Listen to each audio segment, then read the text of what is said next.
Yo, what's up? It's Yirmiyahu ben Yisrael. All praise, glory, and honor to the Most High Yahweh only. And besides him, there is no other God, neither shall there be after him. The title of this video is going to be 3 Signs Yahweh chose you to be a part of the remnant of Israel. Now we're going to go with the first sign, number 1, being you question what the New Testament says compared to what the Tanakh says. Now, this first sign is very important because if you notice that the Tanakh says that a man cannot die for your sins, and it does not mention anywhere about this so-called JC figure by name at all. Yet Moshe was mentioned by name, Aaron was mentioned by name, Jeremiah was mentioned by name, David was mentioned by name. You know, these biblical prophets, these true prophets of Yahweh, he actually spoke about and are mentioned in the Tanakh because Yahweh only speaks about people that exist, not about lying nonsense that was spread by demonic men. And another thing, you would think that with JC supposedly being the only begotten son of Yahweh, having the tough task of bearing the sin of everyone in the world, you would think someone of that magnitude would be mentioned by name in the Tanakh, but no. No. Never mentioned by name. And now we're going to go into the second sign that Yahweh chose you to be a part of the remnant of Yisrael. The second sign is you feel closer to what the Tanakh says compared to the New Testament. Because I remember me personally, when I was going through my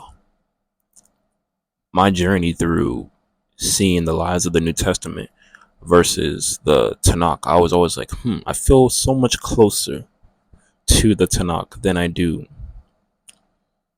with the New Testament. I ain't gonna say their name, but they are indeed an Israelite and very educated. Unfortunately, they still worship the God of my oppressors. And I hope that Yahweh continues to open his eyes and see that the New Testament does not come from our God, but it comes from the Roman Empire, the Flavian dynasty. But yes, you feel more closer to the Tanakh than you do with the New Testament, and you see that the transition from the New Testament doesn't make sense at all, and you'll see a lot of contradictions and errors. Like, for example, where Yahweh has his covenant of circumcision, he says anyone, even the strangers. That goes for the Hamites as well as uh, the Japhites, which are the Gentiles, and Hamites are the Africans, if y'all ain't know.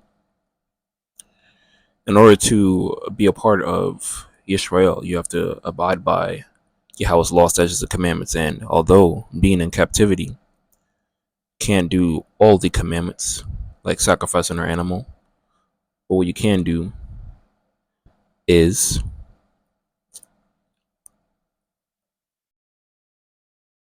keep the Sabbath day. Don't kill anyone. Have respect unto your neighbor, which is really for the children of Israel, but this can also apply to just people you go on around in as well.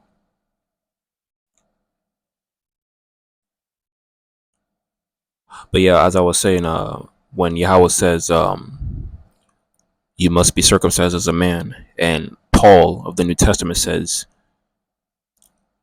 well, it doesn't matter whether you're circumcised or uncircumcised, but the keeping of the commandments of God. When you see stuff like that, you ask your pastor, why does Paul say this when Yahweh never gave him permission to say such things? And they go, cricket, cricket, cricket. Don't answer your questions. They'll just tell you to ignore it and trust in the Lord. They'll tell you, take it up with the Lord. Don't take it up with me. And then, yeah, it's absolutely insane. But yes, that's the second sign that Yahweh has chosen you to be part of the remnant of Israel. So you feel closer to the Tanakh and what it says compared to the New Testament. And the third sign is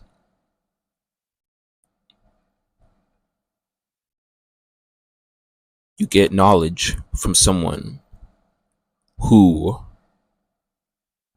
also believes in the Tanakh, and they show you with the scriptures of the Tanakh and show you how it doesn't align up with the New Testament beyond your own knowledge. Because again, we all have read the Bible many times, but you got to give, especially the people of Israel, Yah's chosen people, you got to give them, you give Yahweh the Most High praises, but you got to praise Yahweh for the elders of Israel because they have the knowledge. If it wasn't for them, who knows? We will be all getting taught about, continuous Christianity and how this JC figure exists and all this.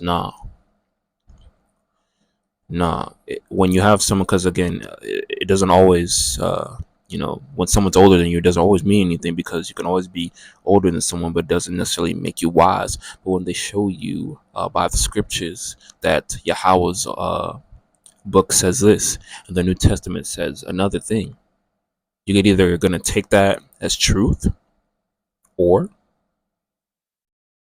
you're going to continue to reject knowledge as it says in the book of Proverbs. And that's just facts. Like, for example, Jeremiah 31:31, everyone thinks that's talking about JC.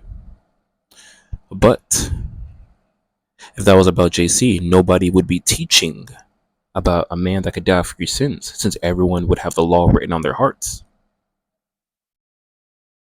Now, is that just me talking nonsense, or is that what the book says? Because the book says the law will be written on everyone's heart, and no man shall teach every man his brother and every man his neighbor, saying, know Yahweh, for they shall all know me, from the least of them unto the greatest of them, and I will forgive their iniquity and remember their sin no more. Why are they still teaching if we are under this new covenant? But yeah, those are the three signs that Yahweh chose you to be part of the remnant of Israel. Yeah, I just wanted to get that out there. But shout out to everyone who watched the video until the end. Shout out to everyone that subscribed. Shout out to y'all who consistently, I see y'all consistently, liking the video, especially the first couple people. Shout out to y'all. I really do appreciate it. And I got some things coming up for y'all. I gotta start giving back to y'all. I got not gonna say what it is, but something interesting. I'm gonna need y'all opinion in the community section as well on how y'all feel about this. But yeah, shout out to y'all who are subscribed, especially from like the earlier days, even until now. Shout out to y'all new people that are pulling up here. Yeah, shout out to y'all, especially y'all that be sharing the content too. So I know this isn't an easy pill for people to swallow, but again, Yahweh's the one that's gonna choose who he wants to receive the wisdom and who he wants to keep in idolatry. But as his holy Tanakh says, those that seek wisdom will find it. And if you're not subscribed, subscribe, whether you like me, hate me, or whatever. Subscribe if you're new, turn on notifications, keep on getting this content right here, this truth. And yeah, you have a good one, whether you're from the house of Israel or a Gentile. I'm out. Peace.